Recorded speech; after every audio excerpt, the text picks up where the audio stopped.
Channel, how on a day. Thank you so much for being here. So my people, finally, Arise News don't respond to NBC for issuing a serious and final warning to them because of the interview Kenneth Okonkwo as well as Dedefa Rotimi had on Arise Television last week.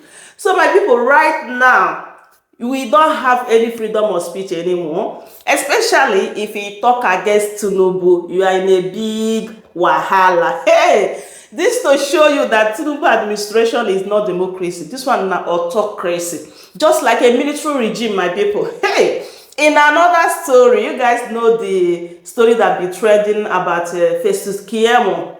What he said about certificate forgery, and right now he don't bend his mouth. What he's saying now is different from what he said before. So according to him, he said that forgery occurs when the supposed author of the document denies ever making it. But right now, what he's saying is different from what he said before. Right now, he said that it's only the third-party vendor can prove Tinubu certificate is fake. Hey, my God. Could you vend again? And this is a narrative I told you guys that these people, they are trying to fly it everywhere so that it can distract people from the main thing. So they are still saying all this nonsense. There's a third-party vendor from Chicago State University, which Chicago State University authorized that they should be giving people a certificate. Like, how does this thing even make sense? Even if there is this, just as I said, even if there is this third-party vendor, at least Chicago State University will authorize it. Their signature will be there and everything. My people, hey, make I love you guys to just see what Arise Television have to say about all this whole matter so that you can get the gist in detail. The Socio-Economic Rights and Accountability Project over the weekend faulted the warning issued to the Arise News channel by the National Broadcasting Corporation over an NBC has become more partisan than ever. Over to you, Rufai. I mean, what is good for the goose is good for the gander, isn't it? Sauce for the goose is sauce for the gander. Yeah. Real quickly. So, generally speaking, there should be a great deal of media regulation in Nigeria. But what I'll suggest is the way we are doing it is not the right way. In a country where you have a media regulation that directly has a direct line to the government, it's not going to give you fair media. What we should do is have like a consultative forum, where there's a chair anyway, but this consultative forum should have people from different interest groups in society, and they should be the one to review every decision and met out every action by the media regulators. With that, you have a lot of fairness. If you had seen, there's been a lot of articles written over the weekend as regards what happened to Arise and the final warning letter. Because I make bold to say, this is the same country we were in, that the state broadcaster broadcasted a coup on television. An election had not been completed.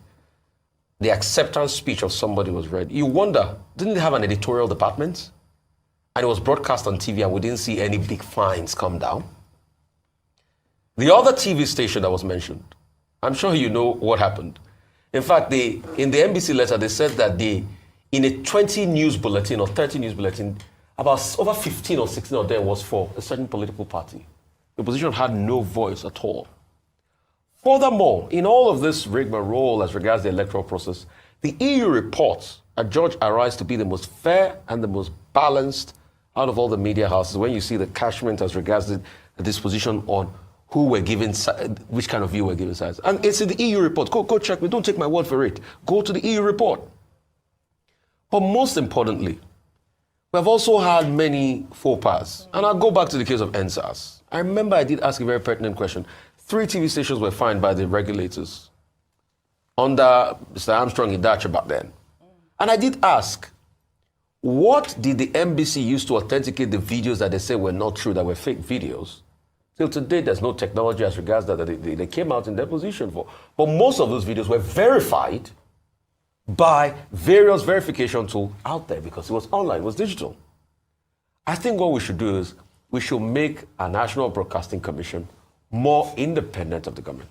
Because you see, if you still have it in such a way that it's couched that the minister can just make a ring and says, oh, look at them, you will have cases of not being fair. Furthermore, They talked about the election campaign. They talked about the case of Dino Melai and all of that. I remember, and they said we put it back on watch. I remember how we berated Dino Melai here on What's Trending and said what he did was. But you see, the funny, they don't see it. But a presidential candidate of a certain political party said all sorts of words like, oh, labor in vain, this one, now just lie statistics and all of that. And it was shown on TV and we didn't see. A vice presidential candidate of a political party at some point called the sitting vice president ice cream seller in this country. We didn't see all of that.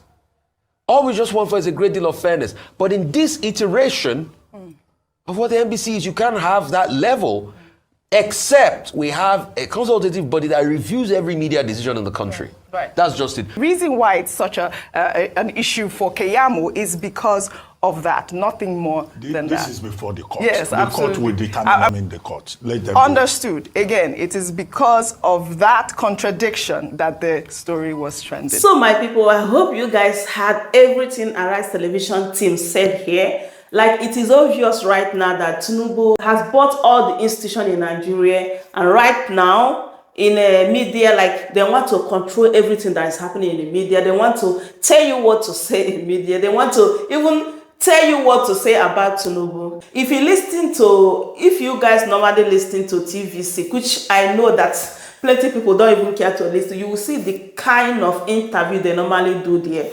If you see what they're saying against P2B or Atiku, other people, you will be surprised. But I'm so surprised that NBC, they're not even doing anything about it. Arise News, which is the only TV station that we have little confidence that at least they are saying the truth in some aspect, in some extent, okay? But right now, they are trying everything possible in order to make sure that they intimidate them. And I love the response from Kenneth Okonkwo. He really gives to them back to back, honestly. And this is how it's supposed to be, because these people, they are trying to intimidate everyone. They don't want us to say what is happening. They want to tell us what to say in the media, which is not going to happen. These people, just as I said, they are propaganda party.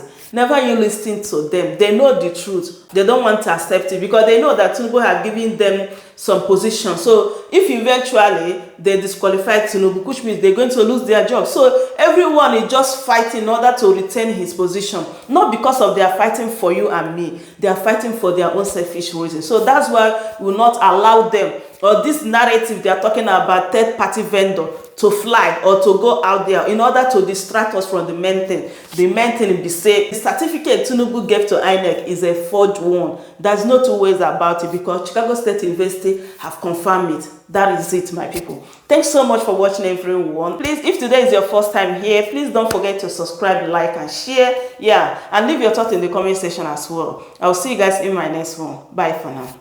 Bye.